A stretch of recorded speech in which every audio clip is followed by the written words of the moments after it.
Os voy a hablar de democracia, participación ciudadana, redes sociales y ciudadanía. Son conceptos muy relacionados y quiero empezar por el primero, por democracia. La democracia está probablemente en una de las crisis más tremendas que ha sufrido desde que la idea se convirtió en predominante. Vosotros que sois jóvenes vais a vivir tiempos interesantes y espero que sean para bien, pero desde luego van a ser tiempos de cambio.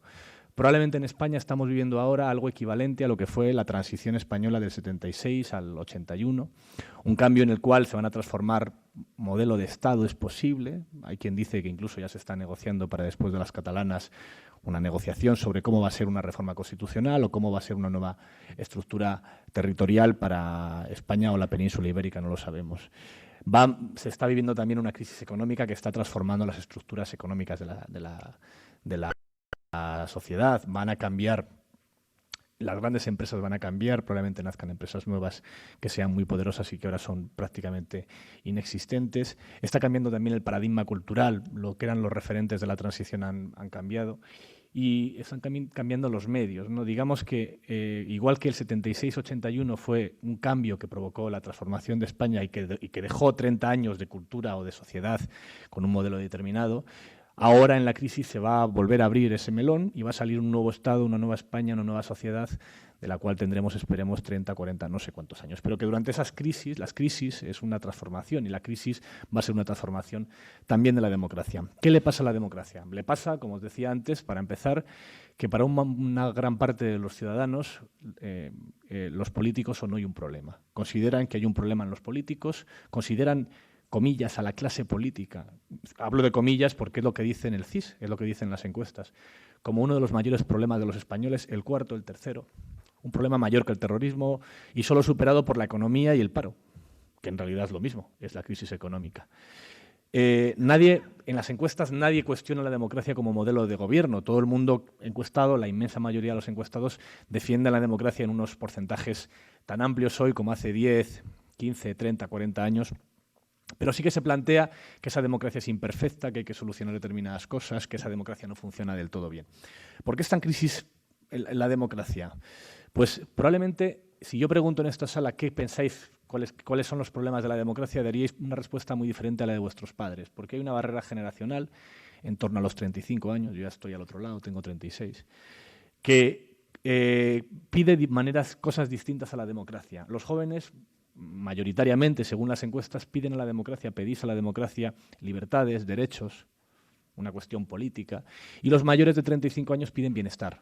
Cuando preguntan qué buscan de la democracia, hablan de, pues eso, de bienestar económico, seguridad social, pensiones, trabajo, empleo. Es decir, a la democracia los mayores les piden algo muy diferente a los jóvenes. Y como los jóvenes siempre ganáis, a la larga, por una cuestión meramente biológica, probablemente la transformación tenga que ver con lo ideológico y no con el bienestar. Pero está muy ligado, ¿no? Una de las razones por las que la democracia está en crisis, una de las teorías que explica por qué la democracia está en crisis, no solo en España, sino en todo el mundo, porque hay ese desencanto de los ciudadanos con respecto a la política y a los sistemas parlamentarios, es lo que dice el economista y ensayista estadounidense Dani Rodrik, lo que llama el trilema. El trilema es que las sociedades tienen que elegir entre tres valores, dos. Los tres valores son globalización, Estado-nación y democracia. Y puedes escoger solo dos. Puedes escoger ser un Estado-nación con globalización y entonces eres China, eres un país sin democracia. O puedes escoger lo que ha escogido España. Tienes una democracia, por lo menos en lo formal, pero con un Estado-nación muy tocado porque estás globalizado y estás dentro de estructuras superiores, que en el caso de España es la Unión Europea, ¿no? Eso genera desencanto porque esa falta de democracia, que la democracia existe ahí, se encuentra con unas barreras que es que los políticos, los parlamentos son incapaces de solucionar los problemas, porque la sensación generalizada, y en parte real, de los ciudadanos es que los problemas no se solucionan en el Parlamento y las decisiones importantes están por encima de ese Parlamento, por encima del Estado-nación y de la soberanía. Están en Europa, en el Banco Central, ni siquiera en Europa, tal vez están en el G20, en el G8, es decir, están en instituciones que al ser el mundo globalizado y al ser los mercados mucho más poderosos que el poder político, pues nos superan los ciudadanos y eso genera, sobre todo cuando las cosas van mal, como ahora, un desencanto con la política y con la democracia. Otra teoría para explicar qué le pasa a la democracia, por qué está la gente pidiendo más democracia cuando en teoría vivimos en democracia, tiene que ver con lo que un ensayista que os recomiendo, que se llama Ignacio Sánchez Cuenca, denomina el auge de los contrapoderes democráticos, ¿no? Él es un sociólogo y lo que teoriza es que cuando se hizo la democracia, cuando se construyó, se crearon al lado un montón de instituciones contramayoritarias que estaban pensadas para que en caso de que un parlamento mayoritariamente intentase pisotear a una minoría, pues existiese un mecanismo, existiese una garantía de que ese riesgo del populismo de la democracia, que había llevado, entre otras cosas, al nazismo en la Alemania de los 40, de los 30, perdón, no pudiese suceder, ¿no? Eso es lo que son los poderes contrademocráticos, contramayoritarios. Un poder contramayoritario, el Tribunal Constitucional.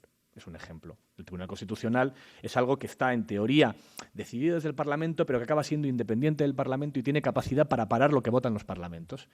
Claro, eso también genera ese auge de que los poderes contramayoritarios acaben provocando decisiones contra las mayorías en los parlamentos y en la sociedad, pues acaba provocando una ruptura. Lo tenemos en Cataluña. Tenemos una sentencia del Estatut contra el Estatut que tumbó el Estatut de Cataluña, que había sido primero aprobado por la mayoría del Parlamento catalán, con un 80% del Parlamento catalán, después aprobado por la mayoría del Parlamento español, en el Congreso de los Diputados, después votado entre los catalanes y aprobado, y después, tiempo después, 2 años después, una sentencia de un tribunal que estaba en la mitad de ellos en funciones. Había 10 personas y muchas de ellas estaban en funciones, que además había generado muchísima polémica porque algunos de los ponentes, uno se había muerto, otro había sido revocado porque había hecho un informe previo a favor de determinadas regulaciones del Estatut. Acaba tumbando ese Tribunal Constitucional lo que vota 2 parlamentos y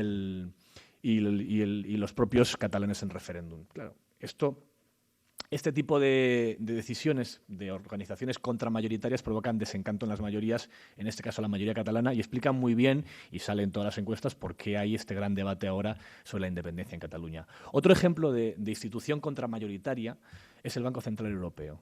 El Banco Central Europeo es un banco pensado para tomar decisiones contra los parlamentos, o independientemente de los parlamentos.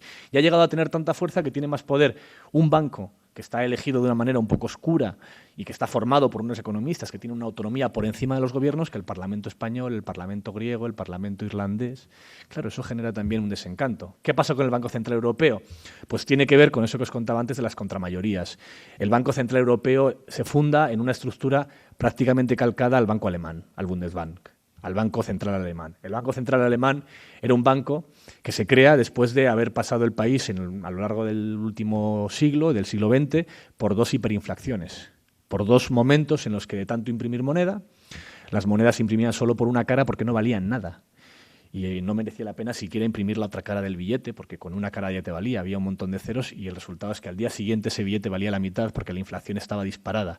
Los gobiernos habían abusado de la capacidad de imprimir moneda y habían generado una hiperinflación. Y entonces, ante ese exceso, se crea un poder contramayoritario que no depende del Parlamento, que es el Banco Central, y en el caso del europeo, que viene del alemán, le dicen, no, usted, Banco Central, solo preocúpese de la inflación, lo demás da igual. Solo preocúpese de que no vaya a pasarnos otra vez este problema que tuvimos en los años 20-30 con la hiperinflación. Claro, esto acaba generando un exceso por el otro lado, ¿no? ¿A dónde está ahora el Banco Central Europeo? Pues a diferencia del Banco de Londres, el Banco de Inglaterra, perdón, del Banco Central inglés, que protege la libra, o de la Reserva Federal estadounidense, que es el Banco Central estadounidense, solo tiene un mandato que es proteger la inflación. Los otros tienen 2 mandatos, proteger la inflación, proteger la moneda, y el otro es vigilar el crecimiento, que la economía vaya bien. El Banco Central Europeo hará lo que haga, todo lo necesario para garantizar que la inflación no llegue nunca al 3 en toda la eurozona, porque es su mandato, es su obligación. Pero le dará igual si en el camino genera un 25% de paro en España o un 50% de paro juvenil, que también está provocándolo con sus políticas. Ese tipo de organizaciones contramayoritarias acaban generando eso, un desencanto. Una de las pancartas que se leían en todas las que se están viendo es quién vota al Banco Central, quién vota al Parlamento Europeo. Al Parlamento Europeo sí, pero la Comisión Europea, ¿quién la vota? Estamos al final en una situación en la que probablemente la única salida, por lo menos en el caso español, esto es un debate mucho más amplio que lo que nos pasa en España, pero en el caso español pasa porque el Estado-nación se solape a una institución superior y que la soberanía resida en el mismo sitio donde residen las decisiones. Es decir, que si vamos a tener a alguien que nos diga tienen ustedes que recortar las pensiones, tienen ustedes que recortar los funcionarios, tienen ustedes que dejar de hacer autopistas o bajarse los sueldos, tiene que ser alguien al que podamos votar. porque si no lo que se genera es un tremendo desencanto, sobre todo cuando las vienen curvas, ¿no? Mientras las cosas van bien y la economía funciona y todos éramos ricos o parecía que lo íbamos a ser, no había ningún problema ni con el euro, ni con el Banco Central, ni con la falta de democracia en las instituciones europeas. Pero ahora que llegan los problemas, la única manera es o recuperar las instituciones dentro de la soberanía nacional, que es una teoría que algunos defienden de romper el euro, o llevar la soberanía nacional a un entorno superior y que seamos europeos y que las decisiones de ese comisario de asuntos económicos, que es el que te dice con la regla usted se ha pasado con el déficit recorte, sea alguien al que podamos decir pues ya no le voto. Esas crisis en realidad vienen, ese desencanto con la democracia. Hay una tercera teoría también para explicarlos, que es qué ha pasado con la desigualdad, el aumento de la desigualdad. Durante los años después de la Segunda Guerra Mundial, hasta los años 70, hubo lo que en Europa se llamaron las 3 décadas gloriosas, que fueron 30 años de crecimiento casi ininterrumpido, de aumento de riqueza a velocidad muy alta y además de aumento de las políticas de igualdad. Fue la época de la historia moderna, bueno, casi de toda la historia de Europa, en la que más se redujo la desigualdad económica y que se construyeron cosas tan importantes pues, como el sistema de pensiones, como la sanidad pública, como la educación pública. Se lograron una serie de mejoras, probablemente porque veníamos de una catástrofe que era la Segunda, probablemente no, porque veníamos de una catástrofe que era la Segunda Guerra Mundial, que generaron por primera vez en muchísimo tiempo en el continente europeo 30 años de paz ininterrumpidos, sumados además a un desarrollo económico y a un aumento de la igualdad económica. Eso se rompió en los años 70 con la crisis del petróleo y desde entonces hasta hoy está en continuo retroceso. La igualdad aumentó y a partir de los 70 empezó a bajar. Y ahora con la crisis se ha disparado la desigualdad. Con la crisis económica ese proceso se ha acelerado todavía más, pero en realidad no es de la crisis, viene de antes, ¿no? Esa desigualdad es un problema no solamente por una cuestión de justicia, no solamente porque la igualdad sea algo que dé un mundo más justo, un mundo más solidario, en el cual todos tengamos más o menos los mismos derechos y existan recompensas para que la gente se esfuerce más, pero que al mismo tiempo exista una red para que todo el mundo pueda desarrollarse y llegar a tener una vida digna sin importar tanto dónde haya nacido, si en una familia rica o una familia pobre, ¿no? Eso no solamente es importante por una cuestión de justicia, sino también por dos cosas más. La primera, porque los países demasiado desiguales acaban provocando ineficiencias, muchísimas. Acaban gastando dinero en cosas pues, como la seguridad, que son muy caras, son tremendamente caras. Si tienes una sociedad muy desigual y gente que es muy pobre y gente que es muy rica, pues evidentemente los pobres acaban provocando problemas serios de seguridad ciudadana, acaba generándose, bueno, lo que yo vi, por ejemplo, hace unos años cuando estuve en Sudáfrica, un país donde el paisaje natural es urbanizaciones de lujo separadas por alambradas electrificadas, pegadas a guetos, donde la única iluminación es un enorme foco de 30 metros con una corona de luces, como si fuese un campo de concentración. Es la única iluminación que hay y además se ilumina de manera tremendamente exagerada toda la noche porque para ahorrar en farolas ponen solo una, muy alta, y que está deslumbrando toda la noche. Esa desigualdad a la larga es insostenible no solo por los gastos de seguridad, sino también por la eficiencia, por el crecimiento del PIB. Porque si tú tienes una sociedad donde hay una gente que tiene muchísimo poder frente a una mayoría que es muy pobre, una gente que acumula muchísimo poder frente a una minoría que es muy pobre, se acaban generando barreras de esa minoría poderosa que impiden la innovación, la creación de nuevas empresas, lo que se llama el sueño americano que se cumple en todo el mundo menos en América, que es esto de que si tienes una gran idea y empiezas desde cero puedes llegar a triunfar y ser millonario. Eso, que se llama también el ascensor social, es si vosotros podéis aspirar a ser algo más que lo que fueron vuestros padres, o si lo que fueron vuestros padres va a ser la consecuencia de lo que sean vuestros hijos, o lo que seáis vosotros, ¿no? Si estamos en una sociedad en la que da igual lo que os esforcéis o vuestro talento, no llegaréis a nada más que ser un poquito más o un poquito menos que vuestros padres, o si estamos en una sociedad donde si vosotros sois gente realmente brillante y trabajadora y os esforzáis, vais a poder conseguir generar mucha riqueza y para la sociedad en su conjunto. En una sociedad donde hay una minoría con muchísimo poder que acaba topando todas las decisiones y y modificando e influyendo en la política económica, fiscal, financiera, se acaba generando sociedades que no progresan y que a la larga se hunden. La desigualdad extrema acaba lastrando también el crecimiento. Y pone en cuestión algo también importante, que es la democracia. Pone en cuestión el todos somos iguales o eso de la justicia es igual para todos, ¿no? Os voy a hablar de 3 ejemplos concretos españoles donde se ve qué pasa cuando tienes mucha desigualdad y cuando tienes unas oligarquías, unas minorías, un 1%, que somete sus decisiones, somete sus intereses al 99% restante, ¿no? 3 ejemplos. Un ejemplo es el modelo fiscal español. El modelo fiscal español se puede definir como Robin Hood, pero al revés. Es un modelo fiscal que quita dinero a los pobres para dárselo a los ricos. Es así, lo puedo demostrar. Vamos a los datos concretos. El modelo fiscal español, grandes cifras, es un modelo fiscal que recauda entre el 31 y el 35% del PIB. De toda la riqueza que se genera, el 31% acaba en el Estado, como ingresos. Luego el Estado tiene que gastar el 44% para sujetar la sanidad, la educación, los servicios públicos, pero claro, por eso hay una diferencia tan grande que se llama déficit, que es la diferencia entre lo que ingresa el Estado y lo que gasta.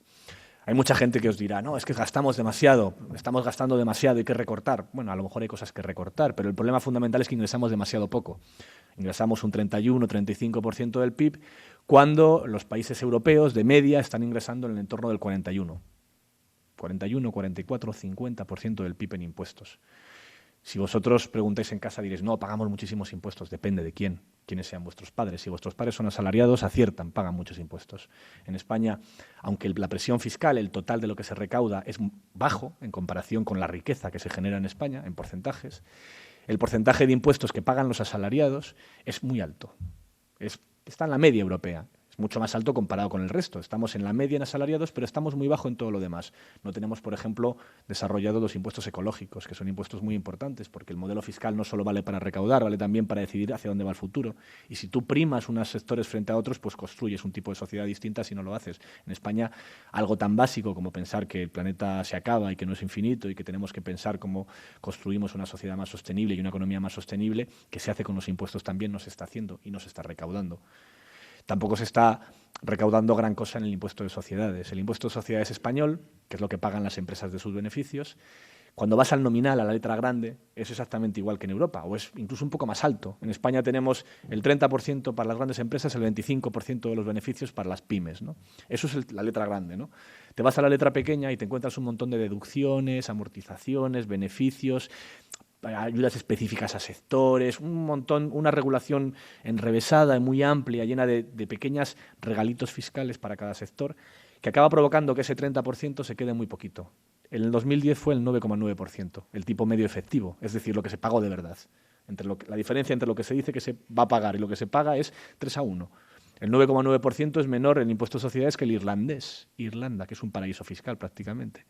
Es decir, que al final esa letra pequeña acaba provocando que las empresas no paguen tanto como pagan las familias. Ninguna familia paga el 9,9% de sus ingresos en impuestos. Pensad que solamente el IVA ya es mucho más y que todo lo que consumís acaba siendo mucho más, con lo cual todas las empresas, hasta el más pobre de los españoles, paga más impuestos que ese tipo medio efectivo de sociedades.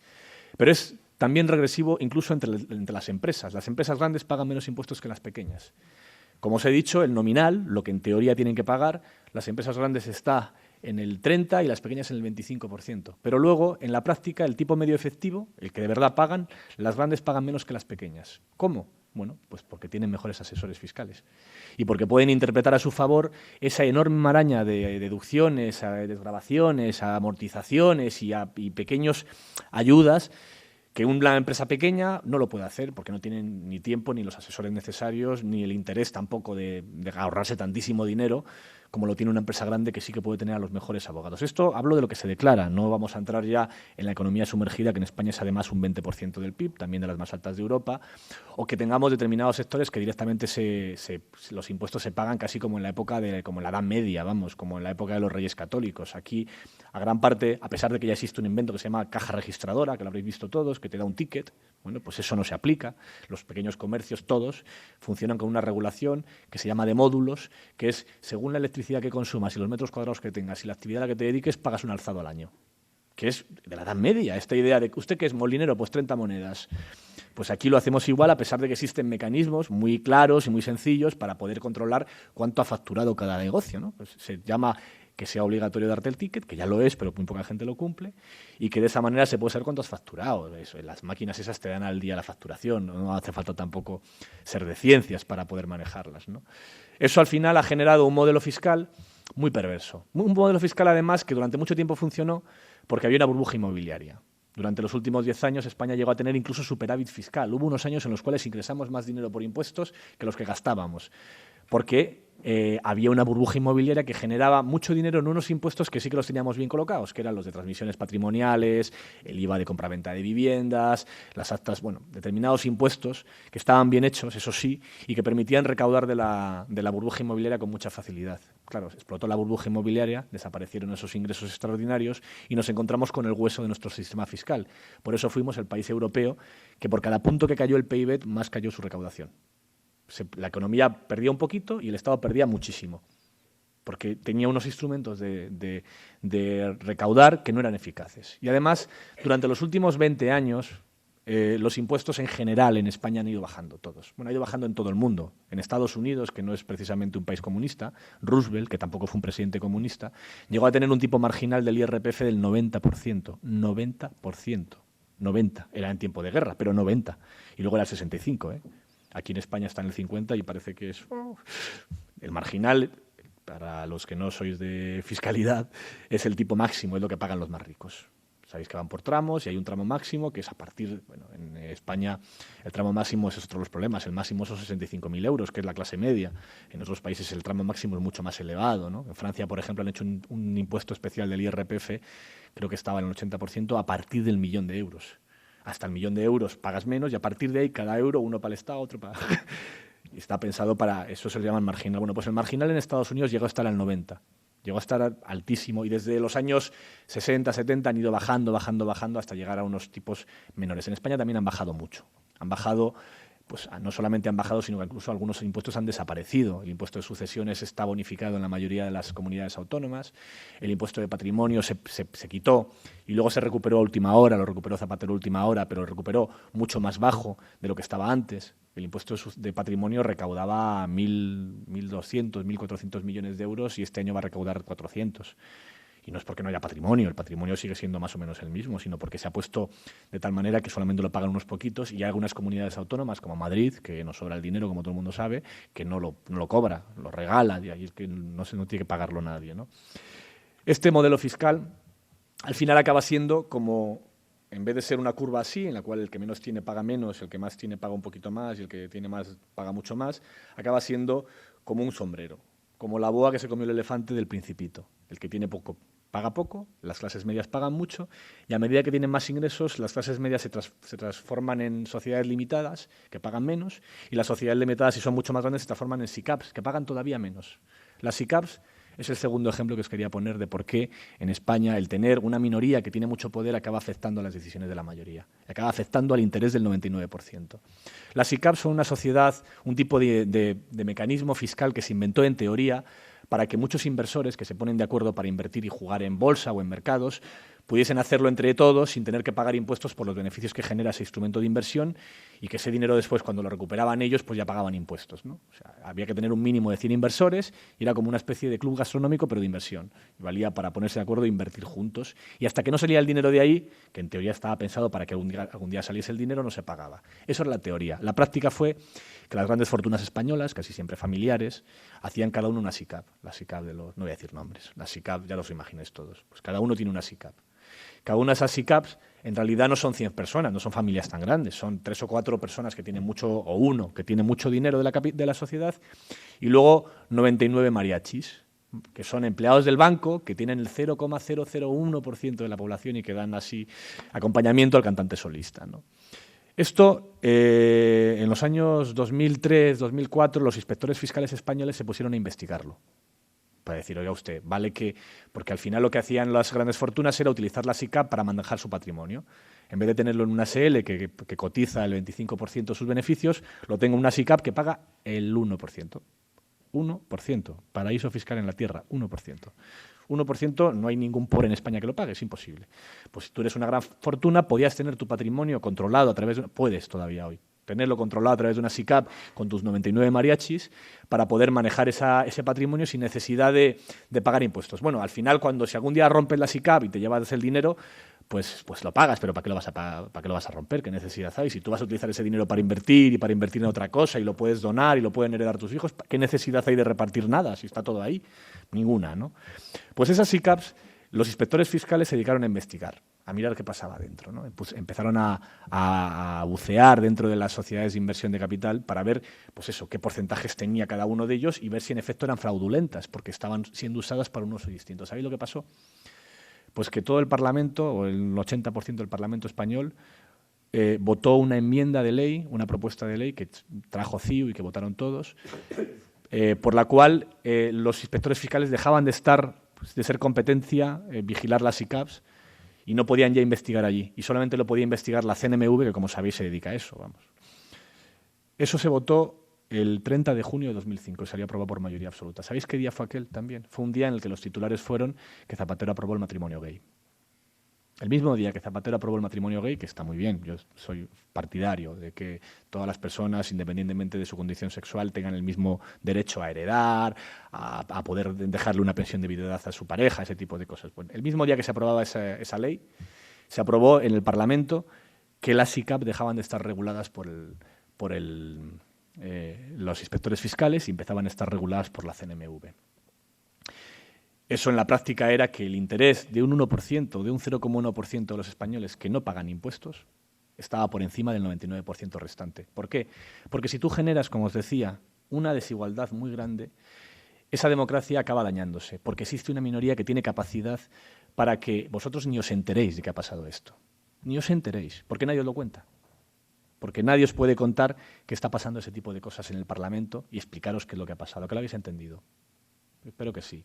Pues eso no está complicado de explicar, no lo ha contado nadie porque ese mismo 1% que tiene esa capacidad para convencer al Parlamento de que el mismo día que hay una noticia grande, para que no nadie se le ocurra titular por ahí, colemos una enmienda que evite que a mí me miren si estoy defraudando a Hacienda, no 15.000 euros, varios miles de millones de euros, pues esa minoría también controla los medios de comunicación, no tiene mucho poder en él. Otro ejemplo. Os he contado uno de Zapatero, esto fue con Zapatero en el gobierno, os voy a contar uno de Rajoy de ahora. Otro ejemplo de qué pasa, por qué hay unas minorías que acaban poniendo la democracia a su servicio, acaban colocando la democracia en una democracia que en determinados asuntos no funciona bien porque no defiende el interés de los ciudadanos, no defiende el interés general. Hay un señor que se llama Hervé Falcani que está detenido en una cárcel en España. Se le acusa de un delito que en España no es delito, que es haber conocido un fraude fiscal masivo y haberlo puesto en conocimiento de las autoridades. Este señor era un empleado de un banco suizo, del HSBC, y consiguió sacar del banco varios CDs con un montón de datos de defraudadores fiscales, de empresas y de particulares millonarios que tenían varias decenas de miles de millones de euros, en cuentas de este único banco.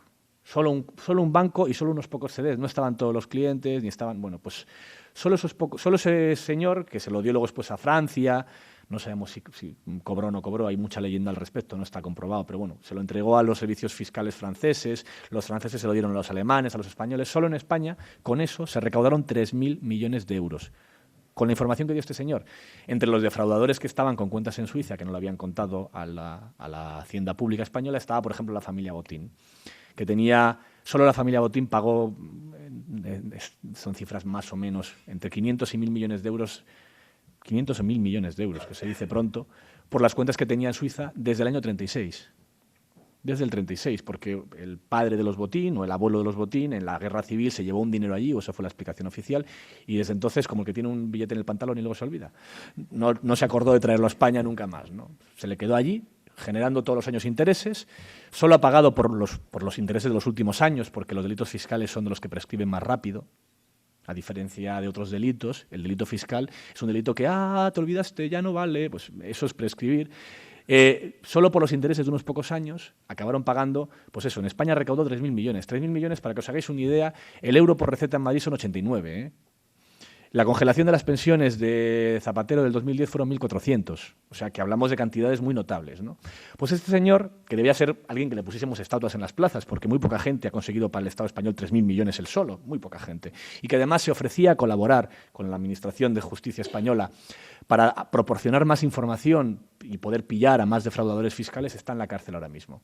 Está en la cárcel en España porque vino a España y lo detuvieron por una orden que está pendiente en Suiza, que Suiza considera que molestar a defraudadores fiscales es un delito, es un país muy peculiar, ¿no? Entonces, aquí, a pesar de que en España no es delito, sino que al contrario, el delito sería no ir a comisaría a decir, oiga usted, hemos encontrado este delito, detenga a los responsables, está en la cárcel y España es posible que lo extradite, se lo están pensando. De momento está en la cárcel. De momento Falcani está en la cárcel esperando a ver si el gobierno español lo extradita a Suiza o no lo extradita a Suiza. Suiza es un paraíso fiscal, como sabéis todos, no es el único del mundo. Es uno de los, probablemente el más histórico y probablemente el más evidente para nosotros, ¿no? En Suiza hay un derecho constitucional que está por encima de prácticamente cualquiera, que es el secreto bancario, que es que las cuentas bancarias son secretas y no se puede saber lo que hay dentro. Lo que hay dentro, evidentemente, lo sabe todo el mundo. Pues hay dinero negro de las armas, del tráfico de mujeres, del terrorismo, de la extorsión y también de la corrupción. Todos los países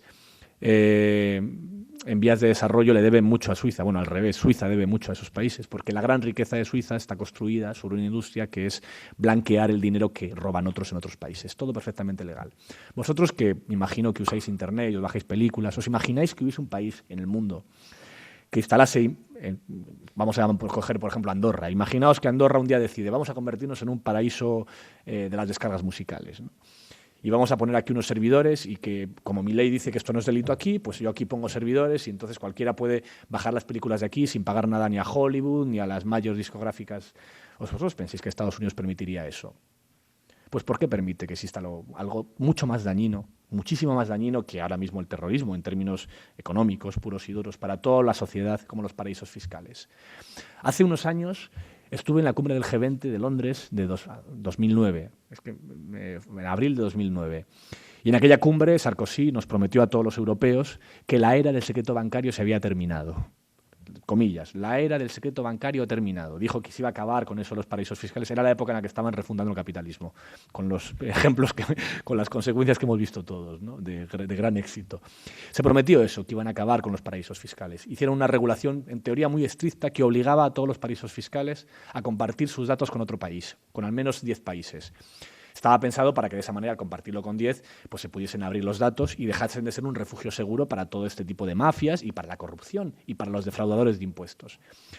¿Qué pasó? Pues que hicieron el siguiente truco, los paraísos fiscales. Compartieron sus bases de datos con otros paraísos fiscales. Liechtenstein con Islas Caimán, Caimán con Suiza, Suiza con Andorra, Andorra con... que no vale de nada, porque evidentemente nadie que viva en un paraíso fiscal pone su dinero en otro paraíso fiscal. ¿Para qué? Quien tenía que compartir esos datos, que son con los países que sufren los paraísos fiscales, que son todos los demás, no lo hicieron. Y esto, si estamos en un mundo en el cual, pensad un poco la situación, hay un gran fraude masivo de miles de millones de euros cada año. Solamente Grecia, por poner un ejemplo, en los últimos 4 años ha movido casi el doble de su PIB en fondos a Suiza. Casi el doble de su PIB, es un país que está al borde de la bancarrota, ¿no? Y no es porque no exista dinero, es porque el dinero se va fuera del país, ¿no? Si ese país existe y tiene las fronteras abiertas y es un país que no tiene ningún problema de que nadie diga no te conecto tus redes bancarias a mis redes bancarias, si ese país que se dedica a ese negocio y puede abrir sucursales en cualquier otro país que sufre esas consecuencias, es exclusivamente porque los paraísos fiscales son beneficiosos para un 1% o para un 0,1% de la población, que acaba generando un entramado legal y de derecho internacional que permite que eso siga funcionando. Contra el interés de la mayoría que vota y que evidentemente, si pudiese tomar la decisión directamente y si no hubiesen grandes grupos de presión internacionales que apretasen contra eso, pues claramente hubiese acabado con esto, porque terminar con el secreto bancario de Suiza es muy rápido, consiste en cortar las conexiones bancarias, no hay más. En el momento en que tienes una base de datos que no puedes convertir en euros ni en dólares, ya no vale de nada. No es nada más, no es muy diferente a lo que supondría si Andorra pasado mañana decide hacer un paraíso de descargas y dice Telefónica, muy bien, pues no hay cable. Nada, conéctate a Andorra si quieres por paloma mensajera. Pues es igual, es tan sencillo como eso. Suiza limita al norte, al sur, al este y al oeste con la Unión Europea, que tiene las fronteras abiertas de par en par. Todo esto se suma a otra crisis que también tiene que ver con la crisis de la democracia, que es la crisis de mi sector, que es la crisis de la prensa. Todo esto lo podéis leer muy poco o lo podéis ver poco en los periódicos por lo mismo, porque existen unos intereses que hace que sí, se publica de vez en cuando, pero no estamos machaconamente todo el día contando esto está pasando todo el tiempo, todo el tiempo, todo el tiempo. La crisis de la prensa viene de que en los últimos 4 años se nos ha juntado 2 crisis a la vez. Se nos ha juntado a la prensa una crisis estructural y una crisis coyuntural. La coyuntural es la que tenemos todos, la crisis económica del país, y la estructural es que de repente hemos perdido el monopolio de la información. La prensa hasta hace muy poquito tiempo era la única manera de informarte y ahora no lo es. Hemos pasado a un mundo en el cual para poder conseguir información tenías que pasar por los periódicos, de la misma manera que había imaginaos un mundo donde para conseguir comida habría que pasar por un restaurante de forma obligatoria y inventan el microondas. Pues pasa lo mismo. Eso hace que el poder de la prensa sea menor y además la prensa, con el cambio de papel a Internet, está sufriendo una transformación de modelo de negocio de la cual no se sabe recuperar o no ha podido recuperarse. El problema que tenemos en la prensa es que por cada lector que perdemos en papel, que nos llevamos a Internet, perdemos muchísimo dinero en el camino, porque donde en el papel el lector genera 1 euro y en Internet genera 1 céntimo. Para que os hagáis una idea, cifras macro, casi todos los periódicos del mundo tienen el 85% de sus ingresos en papel y el 15% de sus ingresos en Internet. Sin embargo, la mayoría de los periódicos en el mundo, y desde luego todos los españoles, tienen más lectores en Internet que en papel. Muchos más lectores en Internet que en papel. No somos capaces de explotarlo porque en Internet no es mucho más difícil lo de cobrar por la información, porque además la publicidad no paga igual en Internet que en papel, por un montón de motivos. El caso es que estamos en una crisis tremenda. El País, por ejemplo, que es el periódico líder de información general de pago en España, en el año 2007 facturó 240 millones de euros de publicidad. Este año va camino de facturar 70, 80. Pensad el cambio, ¿no? Las ventas de papel, de periódicos en el kiosco, están cayendo, pero ni siquiera sabemos cuánto están cayendo, porque han descendido tan rápido, que los periódicos han contraatacado. Yo también he sido parcialmente culpable, poniendo promociones de CDs, de películas, de libros, de todo, que al final mantenían artificialmente la venta de ejemplares, pero lo que estábamos vendiendo era un patinete, no estábamos vendiendo un periódico. Vendíamos periódicos, vendíamos una película si te comprabas un periódico, pero en realidad vendíamos la película. Y eso provocó que las cifras de venta hayan caído, pero ni siquiera sepamos cuánto han caído porque están dopadas, ¿no? En Argentina a las promociones de prensa las llaman anabolizantes, es el nombre técnico. Y es muy parecido al deporte, ¿no? Te metes una droga que hace que rindas más durante un tiempo a un coste que acaba comiéndote tu propio cuerpo, ¿no? Acabas por encima de tus regulaciones y al final los periódicos éramos como una cosa que se vendía a 1 euro con 5 euros grapados en el lomo, se vendía muy bien, ¿no? Todo eso ha hecho que las ventas hayan caído en el entorno del 30-40%, pero que probablemente, si quitásemos el anabolizante, la caída sería, no sé, del 50, del 60, no lo sabemos siquiera. Lo que sí que sabemos es que aquí en esta sala no habrá más de 3 compradores de periódicos, que levanten la mano. ¿Cuántos hay? Compradores de periódicos en papel. ¿Alguno en la sala? 1, 2... Y eso que estamos en el norte, que se compra más, ¿eh? Pregunto esto en Almería, que el porcentaje de lectura de prensa por ciudadano es un poco más alto, un poco más bajo, perdón, y vamos, allí ninguno, a lo mejor salimos a deber. Esto tiene que ver, bueno, con una tendencia. Todos vosotros os informáis por Internet, todos vosotros estáis permanentemente informados por Internet. Y además tenéis una manera de leer información muy diferente, ¿no? Antes os ponía el ejemplo de cuál era la diferencia entre vosotros y vuestros padres con la democracia, con la barrera de los 35 años. En la lectura de prensa hace ya 20 años, hace ya 10 años, en las últimas 2 décadas más bien, porque se hizo en los 90 y se hizo también en los 80, se hicieron una serie de estudios sobre cómo leía la gente los periódicos. Era un estudio muy aparatoso porque colocaban una cámara de vídeo en el ojo de la persona que leía los periódicos mientras leía el periódico y analizando cómo se movía su pupila podían saber qué estaba leyendo y cuánto tiempo dedicaban a cada noticia. Y así hicieron una especie de mapas de calor que permitían saber cómo se leían las páginas de periódicos, ¿no? Y descubrieron algo interesante, que había 2 tipos de lectores de prensa, repartidos generacionalmente en los 35 años para arriba o para abajo, ¿no?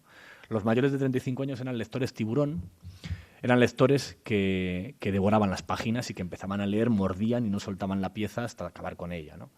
Y luego había unos lectores, los lectores jóvenes eran los lectores llamados delfín porque saltaban por las páginas, leían el pie de páginas, iban a la foto, empezaban a leer y no acababan, pasaban de página, iban saltando por las páginas sin acabar de sumergirse en ninguna noticia, ¿no? Eso era antes. Ahora ya la duda es que viene después, si vienen los pececitos de colores, ¿no? Porque ya leemos 140 caracteres y muy poquito más, ¿no? Yo tengo una teoría un poco provocadora sobre sobre la crisis de la prensa y sobre la palabra escrita, que es que podemos encontrarnos en un futuro lejano, espero, porque es una profecía que no me gusta, es una profecía catastrofista. Podemos encontrarnos con un futuro en el cual la palabra escrita sea algo que tal vez se aprenda pero se deje de usar, como las raíces cuadradas, ¿no? Vosotros todos aprendéis a hacer raíces cuadradas y luego después muy poquitos de vosotros, los que os dediquéis a ingenierías y a lo mejor ni siquiera, acabáis usando las raíces cuadradas para vuestra vida cotidiana, por dos razones: porque no son necesarias para vuestro día a día y porque si os hacen falta un día lo hace una máquina por vosotros, ¿no? Imaginaos un mundo donde cualquiera puede transmitir información y consumir información sin necesidad de leer y escribir. Si pudiésemos si pudieses manejarte en tu día a día, pues eso, tu ordenador, en vez de ser un ordenador con un teclado, fuese un ordenador con un micrófono al cual dictas y él te lee, no tienes necesidad de hablar y escribir, ¿no? Pues la palabra escrita acabaría siendo una herramienta que solo usaría una minoría de la sociedad, una minoría especializada, y que para la mayoría de la gente dejaría de ser la manera fundamental de acceder a la cultura, a la educación, a la información y a los menús de las cartas de los restaurantes, ¿no? Mi provocación viene de una provocación previa, que es que si en el momento en que nació la literatura y la escritura más que la literatura, porque la literatura es muy posterior, en el momento en que nació la escritura hubiésemos tenido otra manera de transmitir información en el espacio y en el tiempo, no hubiese nacido la escritura. Si en el momento en el cual el hombre necesita almacenar información para llevarla en el espacio y en el tiempo, para transmitir una información a las tropas o para hacer un registro de los sacos de trigo que están en el templo, que es como nace la escritura en los templos sumerios, si en ese momento hubiese habido otra tecnología capaz de grabar en vídeo o de capturar de otra manera esa información, la escritura no hubiese nacido. Si en ese momento los marcianos nos regalan a cada uno de nosotros un teléfono móvil y hubiese teléfonos móviles por todo el mundo, no hubiese habido la necesidad tan imperiosa de inventar la escritura, porque no necesitaríamos tener esa herramienta para transmitir información en el espacio y en el tiempo, y que además esa herramienta siendo una herramienta imperfecta, porque la escritura lo que hace es comprimir información, y cuando comprimes información se suelen perder cosas, ¿no? Cuando comprimes música en un MP3 pierdes determinadas frecuencias que no se oyen, y cuando comprimes información en forma de escritura, solo si manejas muy bien la herramienta y eres un buen escritor, eres capaz de hacerlo de tal manera que no pierdas nada en el camino. En el proceso de yo cojo mis sentimientos, los convierto en escritura y se los paso a una persona, eso es complicado de hacer, no todo el mundo sabe hacerlo. Conseguir información de un sitio, procesarla y transmitirla de forma escrita sin perder nada de los matices, por ejemplo, orales. Yo ahora estoy hablando y no es lo mismo cuando hago una entonación que cuando hago otra. Eso no se puede transmitir de manera precisa con la escritura.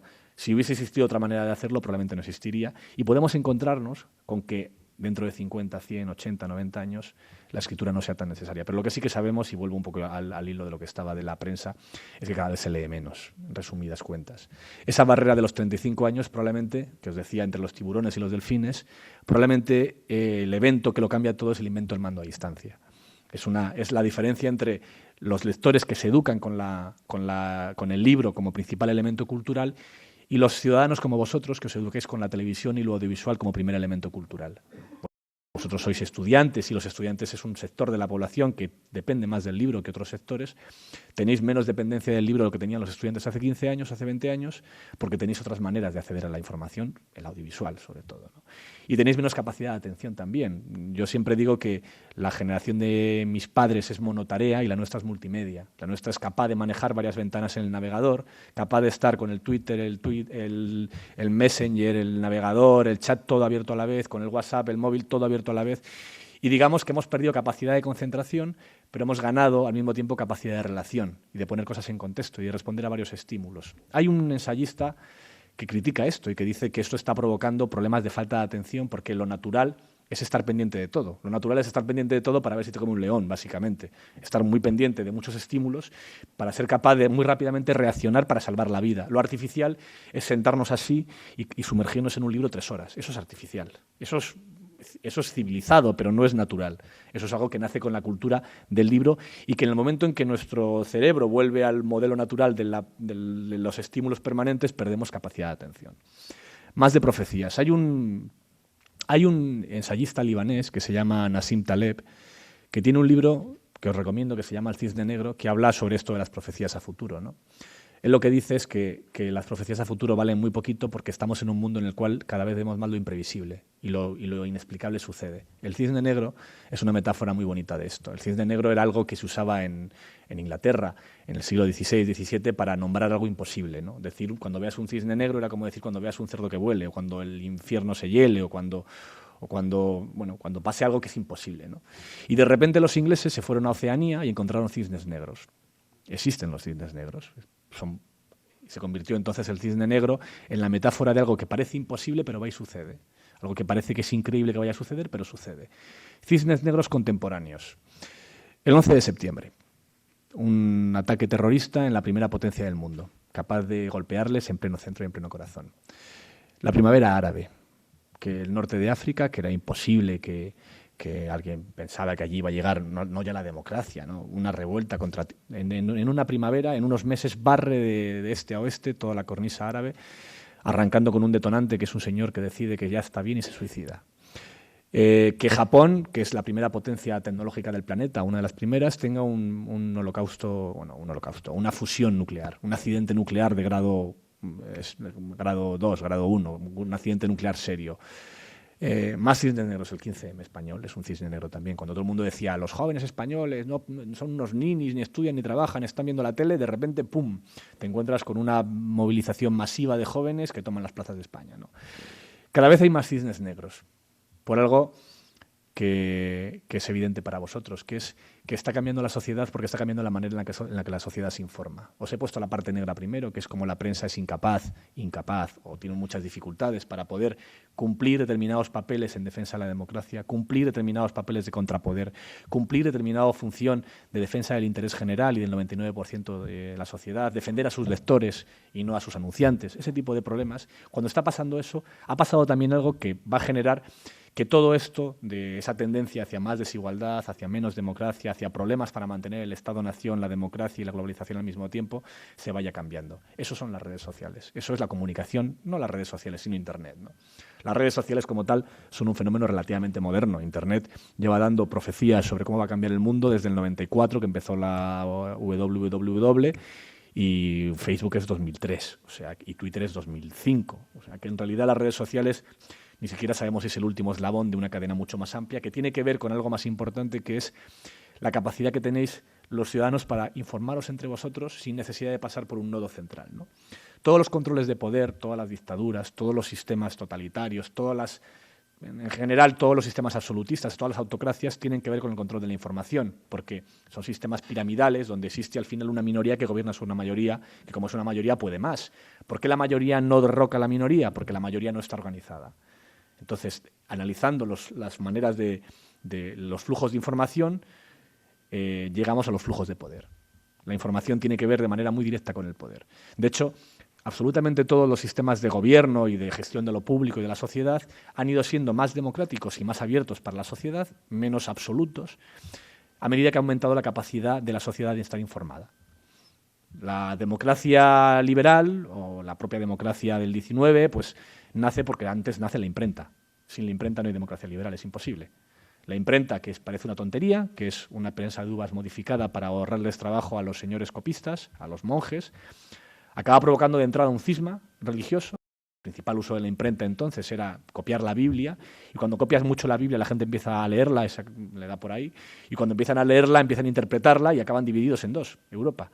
De ahí te viene de la imprenta también nace la economía, de la imprenta nace la democracia, y luego, a medida que nacen nuevas maneras de transmisión de información, de broadcasting, de transmitir desde un punto a muchos puntos la información, esa democracia va mejorando y va ampliándose con la radio, con la televisión. Es una tendencia que tiene picos. Evidentemente nadie puede decir que la radio que usó Hitler para convertir la propaganda pues fuese un auge de la democracia, pero la tendencia a lo largo de los siglos, más que de los años o de las décadas, con altibajos, es siempre constante. De los últimos 3 años, cada vez las sociedades han sido más justas, más solidarias, el poder ha estado más repartido, y ha habido, sin llegar a una perfección, que todavía no la tenemos, desde luego que no, ha ido mejorando el bienestar, la sociedad, los ciudadanos, y hoy podemos decir, completamente injusto y con un montón de pobreza, es mejor este mundo que el de hace 10 años, que el de hace 20 y que el de hace 40. Hoy hay menos gente que se muere de hambre, hoy hay menos gente que vive bajo la opresión, hoy hay menos gente que no puede defender sus ideas o que no tiene libertad. Vamos avanzando a medida que avanzan los sistemas de información, de una manera tan paralela, tal vez porque yo soy periodista, me pasa lo del carpintero, que todo le parecen clavos porque tiene un martillo. Pues yo desde la información creo y defiendo y tengo la teoría de que esa relación de poder entre gobernantes y gobernados tiene que ver con la capacidad de los gobernados para estar informados. Y ha habido un cambio con Internet que no se puede comparar ni con la radio, ni con la tele, ni con la imprenta, porque la imprenta, la radio y la tele están controlados por una minoría para una mayoría. Internet no es así. Es el primer medio de comunicación de masas, verdaderamente de masas para masas. Otro de los teóricos de las profecías, que es Nicolás Negroponte, decía siempre que, y en esto tuvo razón, no en otras cosas, pero en esto sí, Negroponte decía que todos los cambios tecnológicos a corto plazo se sobrevaloran y a largo plazo se minusvaloran. A corto plazo pensamos que va a ser llegar la Internet y ¡paf!, el mundo mejora y somos todos más felices, o de repente la economía cambia, así acabó la burbuja del .com. Pero a largo plazo, los cambios que provoca esa tecnología, ni el más optimista de los optimistas es capaz de imaginar lo que va a llegar, ¿no? A corto plazo, nadie puede imaginar con la imprenta que a corto plazo pues parecía que aquello, bueno, pues tal, no cambió nada, en el primer siglo no pasó nada, pero de repente la imprenta provoca unos cambios que modifican toda la sociedad en la que vivimos, ¿no? A unos niveles que entonces eran inimaginables. Hoy es inimaginable pensar, y probablemente nos equivocaríamos, cómo va a ser ese mundo en el cual de repente ha cambiado ese paradigma. La sociedad ha dejado de estar informada por pequeños núcleos controlados del poder económico, controlados por minorías con mucha capacidad de presión, a un mundo en el cual existe una sociedad que se informa entre ella y que es capaz de modificar las costumbres de información. Por ejemplo, en los medios, en realidad, lo que se dice censura y muy poquita. Todo esto que os he contado se ha publicado, todo, más pequeño, más grande. Lo que existe es jerarquía informativa, que es otra cosa como más digna. Jerarquía informativa es decir qué noticia es la importante y cuál es la secundaria. El día de Zapatero, el matrimonio gay y no las ICAPs, por ejemplo. Eso es una jerarquía informativa. Eso hasta ahora lo decidía el director. Bueno, lo sigue decidiendo el director. Lo que pasa es que el director ya no es el único que decide. Casi todos los medios españoles e internacionales en Internet tenemos hoy más tráfico por nuestras redes sociales que por nuestra portada. Es decir, resumido, es más importante lo que diga vuestra prima de lee texto me gusta que lo que diga yo como director sobre una información. Porque al final la información más leída del día depende de lo que digan los lectores, de lo que diga la sociedad. Esa transformación es importantísima también, porque acabamos en esa jerarquía sobre qué es lo importante y qué no es lo importante, cambia todo. Un ejemplo cercano, ¿no? Hemos vivido en las últimas semanas un terremoto político, alrededor de 3 suicidios por los desahucios, lo sabéis todos. No son los primeros 3 suicidios de la crisis, sin ninguna duda, vamos. De hecho, después de conocerse estos 3 y generarse la polémica, hubo gente que buceó en hemerotecas y encontró otros suicidios que no habían provocado ninguna explosión. ¿Sabéis cómo fue el fenómeno? El primer suicidio, sabéis que fue en Granada, ¿no? Lo contó un pequeño medio local, pero se convirtió en lo más tuiteado. Lo dio un pequeño medio local. Si no hubiese existido Twitter ni redes sociales, esa información de pequeño medio local lo hubiese dado ese medio local y punto. Pero ese día los medios se vieron de repente con que la noticia del día para cientos de miles de personas, millones ya de españoles que usan Twitter, era un suicidio en Granada, que llegó a un montón de gente sin que lo decidiese ni Cebrián, ni Pedro J, ni Basile, sin que lo decidiese ninguno de los nodos de información que deciden qué es la noticia del día por vosotros. Como eso llegó a ese extremo, los medios se vieron obligados a entrar en ese debate y hicieron de eso noticia. Y luego hubo otro suicidio y luego hubo otro.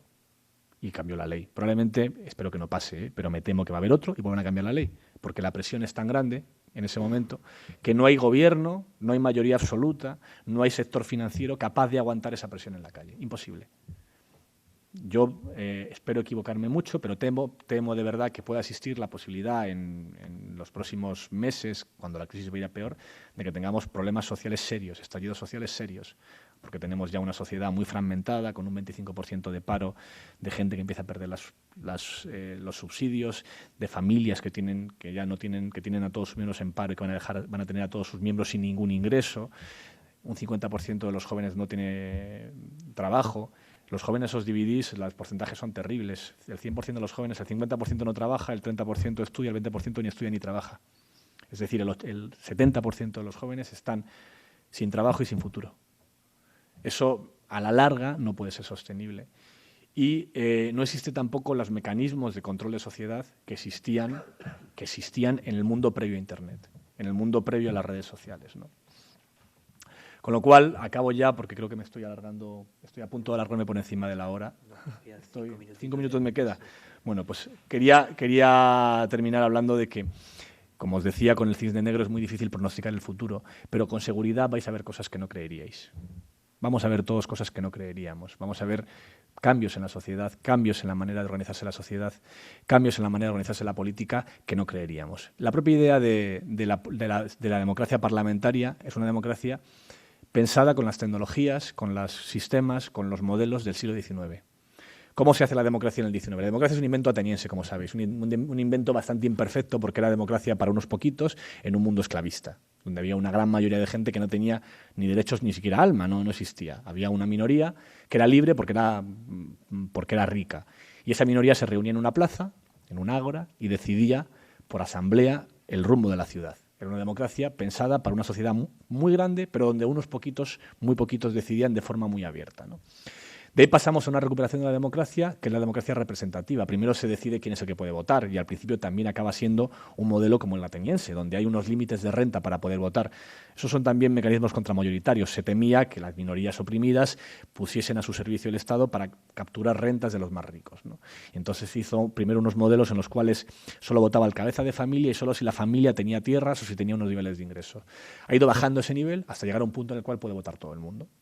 Incluso las mujeres, que parece una novedad, pero que parece que es una obviedad, pero que no lo fue hasta hace muy poquito también.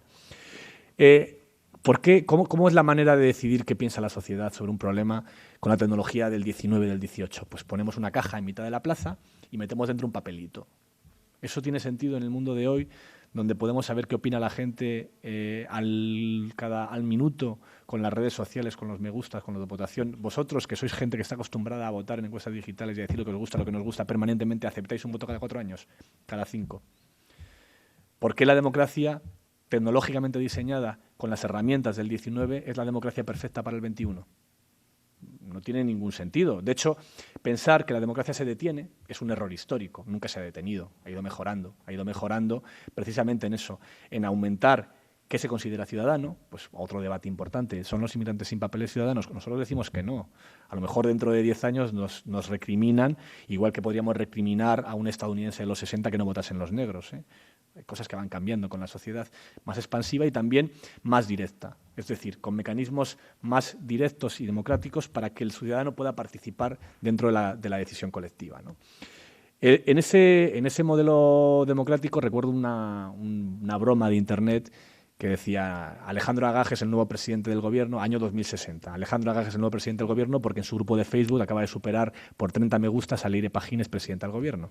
Entonces, sin llegar a ese extremo de que votes me gusta, no me gusta, existen mecanismos, hay estudiosos que lo están evaluando para mejorar la democracia por 2 vías. Hay una vía que se va a hacer con ellos o sin ellos, que es la participación ciudadana en los debates políticos, como estáis haciendo todos ya en las redes sociales o como está pasando ya con una influencia muy real en las decisiones políticas, con cosas, pues, no sé, la ley de desahucios que aprobó hace poco el gobierno, que viene directamente de la presión que existe en Internet con ese tema y que se traslada desde ahí a los medios de comunicación y a toda la sociedad. En Internet no está todo el mundo, en las redes sociales ni siquiera está todo el mundo que está en Internet, pero eso acaba provocando que llegue a los medios de comunicación, a la televisión y a todo el planeta, a toda la sociedad, esté o no esté conectada.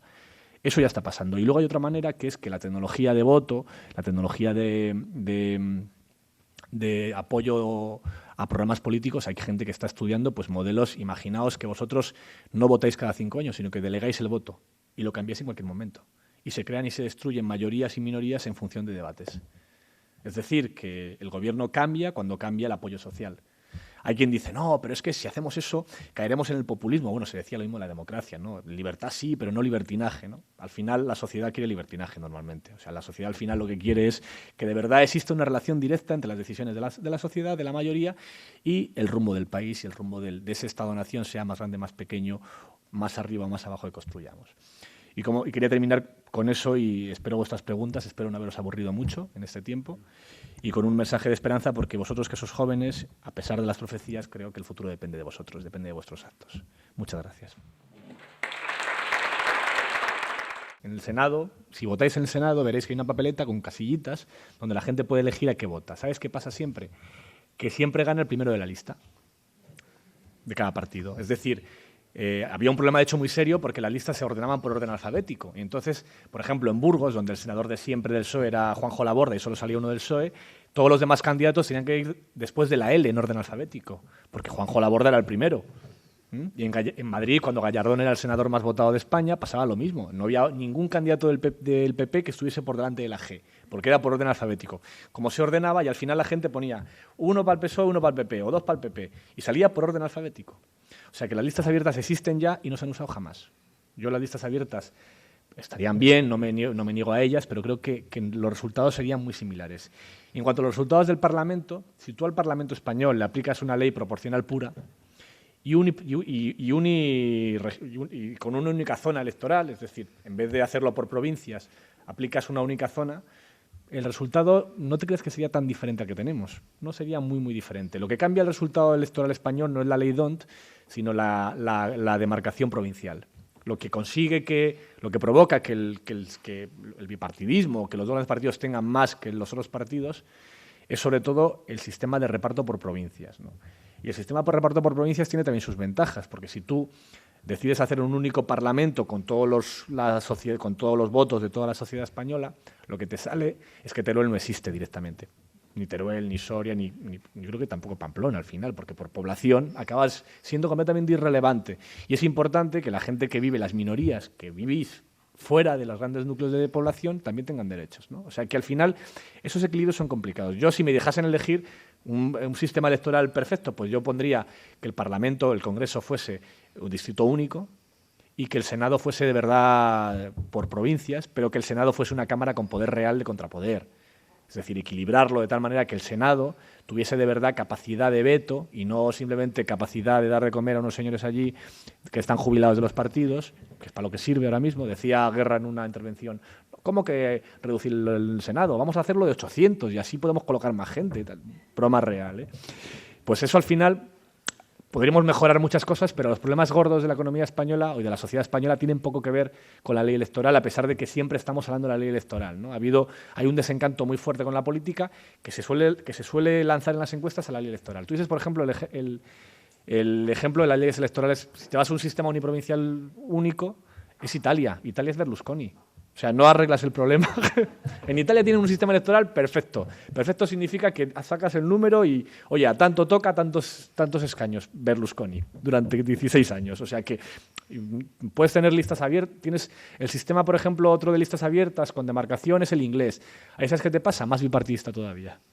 Es decir, que al final el sistema electoral es un debate interesantísimo, pero aún acertando mucho, no hay grandes cambios. De hecho, tienes ejemplos en todo el planeta de distintos sistemas electorales, mejores, peores y tal, y no encuentras una diferencia de que en función de eso les vaya mejor en la crisis o en la renta o tal. De hecho, lo que te dicen las encuestas de los sociólogos, y hay mucho trabajo académico en esto, y yo no soy un experto, pero me lo he leído y discuto mucho con mis amigos sociólogos de este tema, es que las élites españolas políticas no son ni mejores ni peores en relación a su sociedad de lo que son las élites políticas alemanas o francesas o inglesas, que ni siquiera hay una relación directa entre sistemas bipartidistas y de varios partidos. El de España precisamente no es muy bipartidista comparado con otros países del mundo, porque en España tenemos, pues eso, Cataluña, Euskadi, que cambian bastante, Navarra también, cambian bastante el mapa por los partidos nacionalistas, con lo cual tampoco es un sistema bipartidista clásico el español, ni mucho menos. De hecho, aquí se gobierna muy habitualmente en coalición, muy habitualmente. Ha habido más coaliciones que absolutas.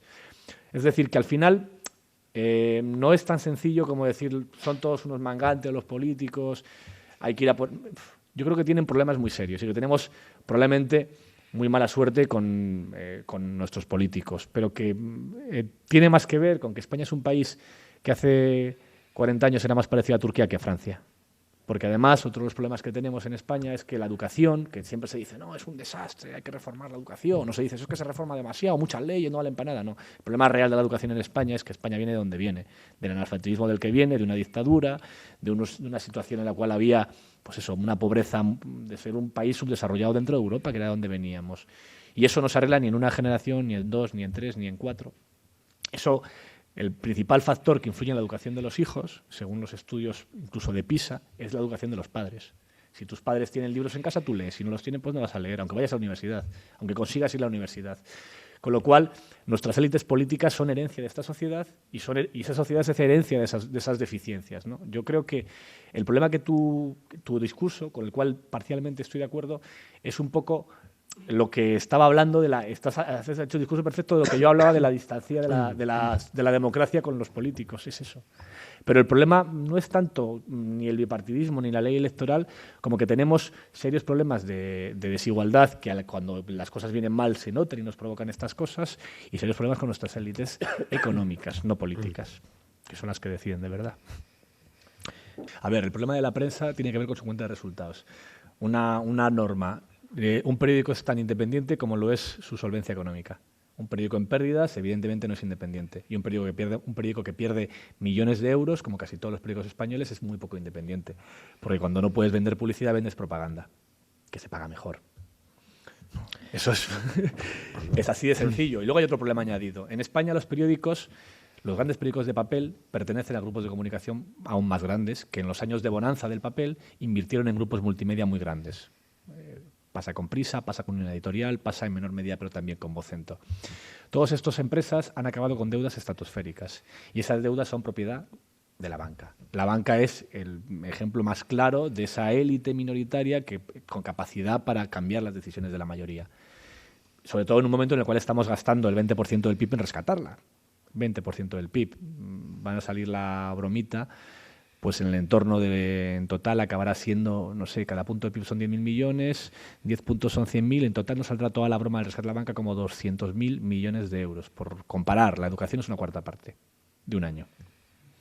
Es una idea, o sea, eso es lo que cuesta el rescate de la banca.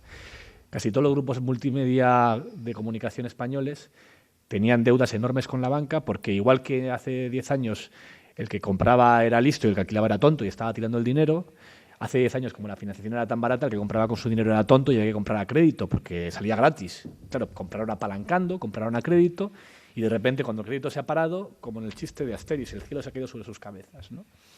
Esa deuda inmensa se ha convertido en capital. Y entonces la banca no es que sea anunciante, es que es propietaria de los medios de comunicación. Concretamente, la Caixa es dueña, por vía deudas, del Grupo Prisa y el Grupo Z, que son los dos grupos que quedan de izquierda, centro-izquierda en España. Directos. O sea, la Caixa es la banca que controla la mayoría del crédito sindicado que tienen estos grupos y tienen ya consejeros sentados en su consejo de administración que ponen ellos. Porque por deudas, esa deuda se ha convertido en capital. Aquí también hay dación en pago. Pues aquí se ha convertido en capital. Y eso lleva a que, aunque existan excelentes periodistas y además todos ellos intenten en su ejercicio diario ensanchar un poquito esos límites, es muy complicado porque tienen encima estructuras de esa minoría que muchas de las informaciones que habría que dar pues no se dan. Te pongo un ejemplo muy concreto. En España la noticia de que el primer banquero español había sido pillado con 1.000 millones de euros en una cuenta en Suiza, que es una noticia yo creo importante, se dio más grande en la prensa londinense que en la española. Lo dio más grande el Financial Times que la prensa del kiosco de Madrid. ¿Por qué? Pues muy sencillo de explicar. Por eso. Esos son los problemas en los que estamos ahora en la prensa, ¿no? Yo, como os he contado antes, dirijo un medio digital muy chiquitito que he montado junto con 14 accionistas más. La mayoría de ellos son periodistas que trabajamos en nuestro propio medio. Lo hemos hecho con nuestros ahorros, porque creemos que existe un hueco de mercado tan inmenso, que vamos a llenarlo y que además somos capaces así de ser dueños del medio en el que trabajamos y de ser dueños de nuestra libertad y nuestra independencia. Y nos está yendo muy bien. Y tenemos hasta anuncios de la banca, pero son anuncios, no son deudas. Es muy diferente. Si dependes de muchos anunciantes, si se va uno no pasa nada. Si tienes deudas, ahí no hay anunciante que valga, eso ya es control absoluto de la empresa. Entonces, ese es el problema. Yo no creo que sea al contrario, es bastante evidente que el usuario de la red social es una minoría y además muy sesgada. Es decir, de la población española ahora mismo ya está por encima del 50% el uso de Internet, pero evidentemente ese 50% y un poquito más que usa Internet no lo usa todos los días. Hay gente que solo lo usa para el correo electrónico, hay gente que lo usa muy ocasionalmente y hay gente que lo usa a diario. Dentro de la minoría, de la mínima mayoría que usa Internet, hay una minoría que usa redes sociales, que es una minoría. Lo que pasa es que esa minoría tiene una capacidad de influencia muy grande en los medios que consumen la mayoría. Es decir, cuando en las redes sociales se genera ese debate y se coloca en primer plano esa historia de los desahucios, eso acaba contaminando los canales habituales de información de la mayoría de la sociedad. porque acaban llegando a los periódicos, a las radios y a las teles, con lo cual el efecto multiplicador es igual de grande. Y pasa, también hay otro factor importante, que es, no es lo mismo entender la sociedad a través de Twitter si analizas a la tercera edad que a los jóvenes, porque hay unas diferencias muy grandes entre el uso de determinados ámbitos. Por ejemplo, yo aquí pregunto cuántos usáis alguna red social entendida como Twitter y Facebook, y creo que acabo antes y me decís quién no la usa. ¿Quién no la usa? ¿Alguien no la usa? ¿Alguna red social? 100%. No será el 100% de la sociedad, pero si te vas hay estudios que te hablan del 80 y tantos %, o sea que es muy mayoritario. Y te vale para extrapolar algunos datos y te vale para conocer tendencias de conjunto, porque son márgenes muy amplios. Mira, está cambiando mucho el estudio de la sociología desde que está esto de las redes sociales, porque las redes sociales han llegado ya a un punto de uso en el que empiezan a ser ya más que una representación a escala del mapa, el propio mapa. Te lo explico. Hay un proyecto muy bonito en Londres para cartografiar Londres por GPS, porque hay un mapa pero es privado y quieren hacer un mapa público. Ya han instalado en un montón de taxis de la ciudad un receptor de GPS que va apuntando por donde va pasando, ¿no? Y es como si fuese una luz que va iluminando, a medida que va recorriendo la ciudad, va dibujando las calles, ese mapa, ¿no? Y después de unos meses acaba dibujando toda la ciudad, porque los taxis que llevan el GPS dibujan toda la ciudad, ¿no? Toda la sociedad, o un 30% de la sociedad, o aunque sea un 15% de la sociedad, diciendo cada día lo que le gusta, lo que no le gusta, no cartografía el mapa como lo hacen los taxis. O sea, acaba dando un volumen de información y un volumen de conocimiento de tendencias muy superior a lo que te daría cualquier encuesta, porque una encuesta acaba siendo una extrapolación de 1 a 1 millón. O sea, con 3.000 muestras sacas los votos de 45 millones de españoles. Pues imagínate con los votos virtuales de tantísima gente, ¿no? O sea, que sí que tienes capacidad para... Pero no, estoy de acuerdo que hay una premisa básica que tú has apuntado, que es que no es igual el ciudadano que el usuario de redes sociales. No es el mismo tipo ni de persona, pero sí que da bastantes pistas. A ver, yo creo que la Internet entendido como un espacio de libertad de expresión plena no va a desaparecer como tal. Lo que sí que va a romperse, y ya se ha roto del todo, es la trazabilidad. Eso ya ha pasado. Ahora mismo cada uno de vosotros cuando navegáis lleváis una matrícula detrás que se llama IP, que es rastreable. Y que además es rastreable durante mucho tiempo, porque después de los atentados del 14M se guarda mucha más información sobre vuestras llamadas telefónicas, sobre vuestros usos de Internet, sobre vuestra IP. Por ejemplo, hay un dato que me imagino que pocos conocéis, que es que vuestro teléfono, cada vez que llamáis por teléfono a algún sitio, guarda la posición de la que habéis llamado. Al lado de la llamada aparece tu posición. Y ese registro de datos se guarda durante un año, y si luego después del año tú cometes un delito, pueden buscar en tu pasado y saber dónde estabas a tal hora o dónde dejabas de estar, ¿no? Todo eso va a seguir. Esos mecanismos de control de la identidad de la persona que opina van a seguir avanzando y probablemente no tengamos una red anónima. Yo no creo que tengamos una red anónima. Lo que no creo que tengamos es una red censurada. El problema de la neutralidad de la red es sobre todo de servicios a futuro, que es... puede que Telefónica ya tiene la tentación de decir, bueno, si tú eres un cliente VIP y quieres tener un ancho de banda VIP, tienes que pagar. Si no, cuando las personas vengan a ver mi servicio, no podrán verlo rápido, ¿no? Eso va a afectar más que a las páginas web, va a afectar a los videoclubs virtuales, va a afectar a los sistemas de telepresencia que tendremos dentro de algún tiempo, va a afectar a algo que ahora parece una bobada, pero que probablemente sea un negocio en el futuro, que será el cibersexo. Se va a afectar a un montón de cosas que tienen que ver con consumo masivo de datos, consumo muy masivo de datos. Y ahí sí que podemos encontrarnos con Internet de primera y de segunda, o sea, con Internet de autopista de peaje y Internet de carretera comarcal. Pero para efectos de libertad de expresión yo lo dudo mucho. Lo que sí que puede ser peligroso, lo que me preocupa más, es cosas como lo que pasó en Egipto con la primavera árabe, que de repente hay un apagón de Twitter, porque existe un control central, que es una red de datos que dicen fuera, y cierra ese tipo de... De hecho, lo que pasó en Londres con las revueltas de hace unos veranos hizo avanzar determinadas legislaciones de emergencia nacional que te permiten cerrar redes sociales. Un futuro europeo en el que dentro de 3 años hay un apagón de redes sociales, yo me lo creo perfectamente posible. Eso sí me lo creo perfectamente posible. Lo cual sería casi tanto como decir un futuro en el cual Europa tenga leyes de excepción, que parece impensable, pero más impensable que tengamos un presidente que no haya pasado por las urnas de los italianos, pues yo creo que no lo podíamos imaginar, que pudiese pasar eso, de que de repente llegue la comisión y dice que no me gusta que se vaya. Que porque era Berlusconi que nos caía mal a todos, pero el precedente es tremendo, ¿no? O sea que eso sí que me temo que pueda suceder, ¿no? Pero son cosas diferentes. Va por un lado el tema del negocio y por otro lado los controles de redes sociales. Twitter es una conversación de 140 caracteres si no pinchas en el enlace.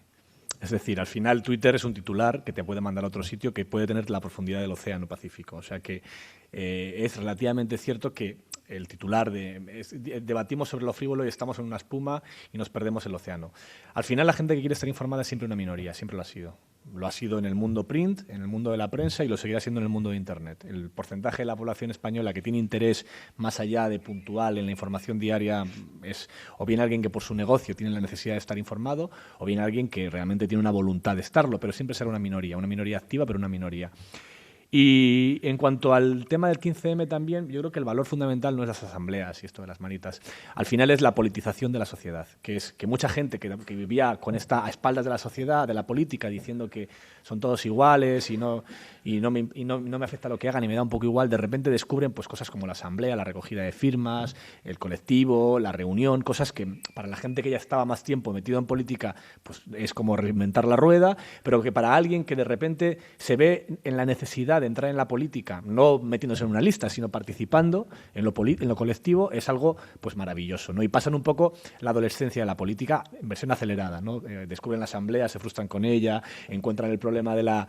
Un poco lo que les pasa o que los habrá pasado a todos los que estáis aquí, ya habéis estado implicados en algún tipo de movimiento, pasa siempre igual, ¿no? Lo que pasa es que con el 15M ha sido de repente un montón de gente que pasa por todo ese proceso en muy poco tiempo porque ya tiene una edad y ya no está para tonterías, ¿no? Y lo hace muy deprisa, pero lo importante es eso, es que de repente gente que no entendía para nada lo político dice, es que esto a mí me afecta y además puedo hacer cosas. Y luego van y lo consiguen, porque yo creo que el 15M, con todas las frustraciones que arrastra y tal, y esta cosa de democracia real ya, los de Twitter o los de Facebook, y luego los de Facebook se dividen en dos, que parece lo del chiste de los Monty Python del Frente de Liberación de Judea y el Frente de Judea Libre, y que nos han dado los romanos y tal.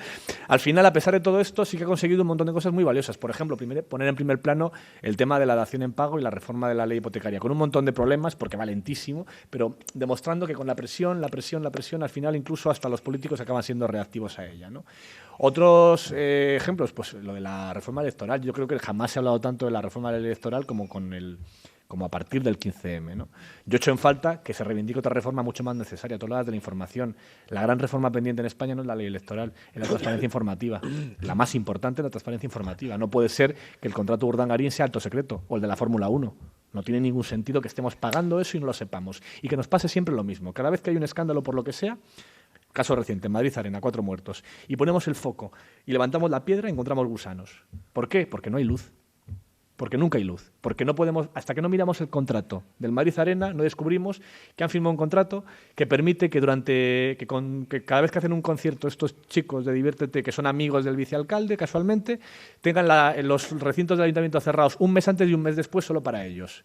Tú vete a una discoteca a pedir lo mismo. Que monte una fiesta y me lo cierres un mes para adelante y otro para atrás solo para mí. Te mandan a seguridad. Pues eso, la transparencia, es mucho más importante que la reforma electoral y tiene que ver con eso, con forzar la información y con tener información para después gestionar el debate. El tema de Islandia. El tema de Islandia es muy interesante, pero tiene unos matices. Islandia, yo creo que se ha mitificado un poquito en España y somos todos en parte responsables, sobre todo los que escribimos sobre el tema, por una razón. Islandia es un país que tiene la población de Burgos ciudad, ¿vale? Unos 200.000 habitantes, ¿no? O sea, no es un país tan grande como un país español. Segundo, sus bancos dejaron de pagar, pero siendo rescatados dejaron de pagar al extranjero. El problema de los bancos islandeses es que se habían ampliado en Inglaterra, en Reino Unido, en Europa, sobre todo en Reino Unido, ofreciendo depósitos muy rentables, que el dinero lo llevaban a Islandia, ¿no? Se había convertido el país en un hedge fund entero, ¿no? Pero claro, Islandia ha salido adelante después de una caída del PIB del 30 y tantos %. Aquí somos capaces de asumirlo. O sea, tiene muchos matices. Yo, por ejemplo, a pesar de ser muy crítico con el rescate a la banca, creo que hay que hacerlo. Creo que hay que rescatar a la banca española. Porque no rescatar a la banca española significa que se volatilizan las cuentas corrientes españolas. Así de sencillo.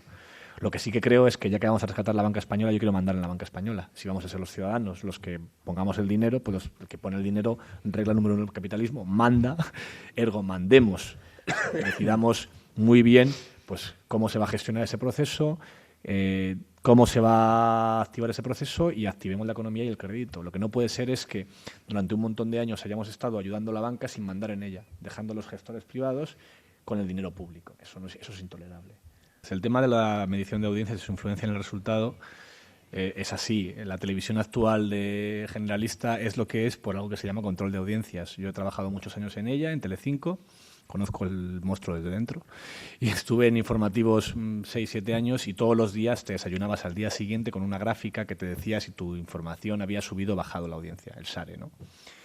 Y claro, eso pues llevaba a decisiones quitando determinadas, primando informaciones en función de su resultado de audiencia, acababas haciendo un informativo que expulsaba minorías de manera masiva, ¿no? Yo llegué a un momento en el cual vi en una redacción, no, tenemos una entrevista con Robert De Niro, no, eso no vende, tenemos un suceso, ¿no?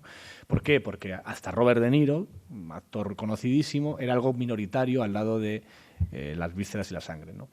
Eso acaba expulsando audiencias y acaba generando medios que ya directamente es la profecía autocumplida, porque como no esperas de ellos que te vayan a dar otro tipo de información, nadie la consume cuando la dan, ¿no? En el caso digital es peor todavía en la parte de las métricas porque tenemos un control al minuto. En la televisión no lo tienen, afortunadamente. En Argentina, por ejemplo, sí la tienen y me contaron el otro día el caso de un programa de televisión donde levantaron a un tertuliano en directo sin decir nada. Detectaron que bajaba la audiencia cuando hablaba, entonces en un plano en el cual no salía lo quitaron. Y fue como, me decían que era como lo de Stalin en las fotos, que no hicieron mención, a que antes había un tío ahí. Pero oiga usted que se tiene que ir y tal.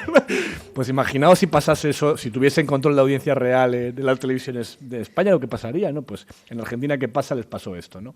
En España tenemos una medición de audiencia tremenda, que son que es con tiempo real, no es que vean las tiendas visitadas, es que está viendo en cada momento cuánta gente tienes, a dónde viene, de dónde va, cómo llega, cómo va, todo.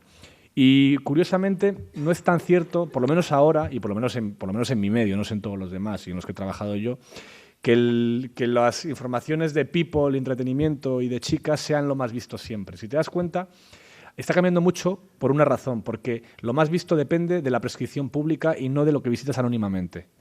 Es decir, tú cuando vas a ver una página web, tú ves lo que quieras y no se lo dices a nadie. Pero cuando pones que te gusta, se lo estás diciendo a tus mejores amigos. O lo tuiteas, se lo dices a tus mejores amigos. Con lo cual se impone el deber ser frente al ser. O sea, se impone lo que tú quieres que... veo documentales de la 2 o voy a la ópera frente al yo es que me veo el Sálvame. ¿Vale?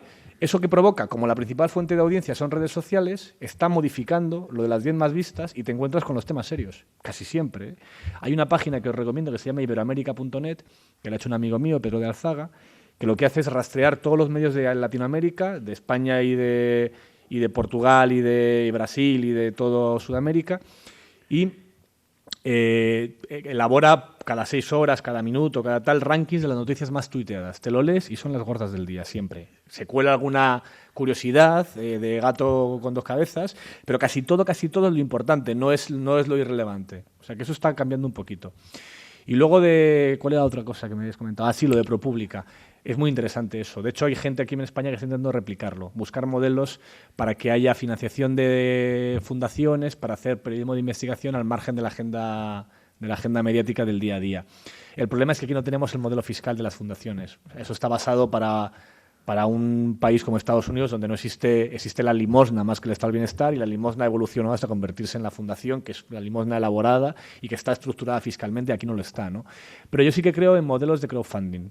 O sea, que haya sistemas para hacer determinadas coberturas informativas fuera con crowdfunding. De hecho, en el diario.es lo vamos a hacer. Una de las cosas que estamos preparando es que determinados envíos especiales que no podemos pagar porque son coberturas complicadas, la hagamos con el apoyo de la gente. Pues no sé, Olga Rodríguez, que a lo mejor la conoces, corresponsal mucho tiempo en Irak, estuvo en la guerra de Irak, estuvo cuando mataron a mi compañero Couso allí, ya estaba allí en el Hotel Palestina, pues la podemos mandar pasado mañana a Siria con la ayuda de nuestros lectores, pues lo vamos a intentar, cosas de ese tipo. La jerarquía, yo creo que evidentemente todavía hoy sigue marcada por 6 personas, los podemos enumerar, por los grandes señores de la prensa, los grandes líderes de la prensa, pero cada vez tienen menos poder. El propio Cebrián hablaba hace poco en una conferencia contando que el país se vio forzado a convertir en noticia de portada lo del elefante y el rey, porque antes fue noticia de portada en Twitter. Y entonces ya el país no podía obviar esa imagen y esa noticia. Lo contaba Cebrián, ¿eh? No es una cosa que le diga. Él mismo admitía que por culpa de esos locos tuiteros el país se veía obligado a hacer en portada a convertir en noticia de portada que la foto del rey cazando elefantes. Probablemente ese es otro ejemplo, como el de los desahucios. En un mundo pre-redes sociales eso no llega a primera página. De hecho, en un mundo pre-redes sociales esto ha pasado más veces, Hemos tenido escándalos de todo tipo. Hubo una vez que se montó una pequeña bronca porque el rey estaba en Suiza y no firmaba el BOE. No firmaba las disposiciones del BOE, estaba fuera de España. Y entonces, como estaban cansados de falsificarle la firma, denunciaron a un medio de comunicación que no estaba. Y se montó un pequeño escándalo en página interior, que no se enteró nadie. Tú imagínate, estoy con Twitter, ¿cómo sería? O sea, eso al final está pasando ya, vamos.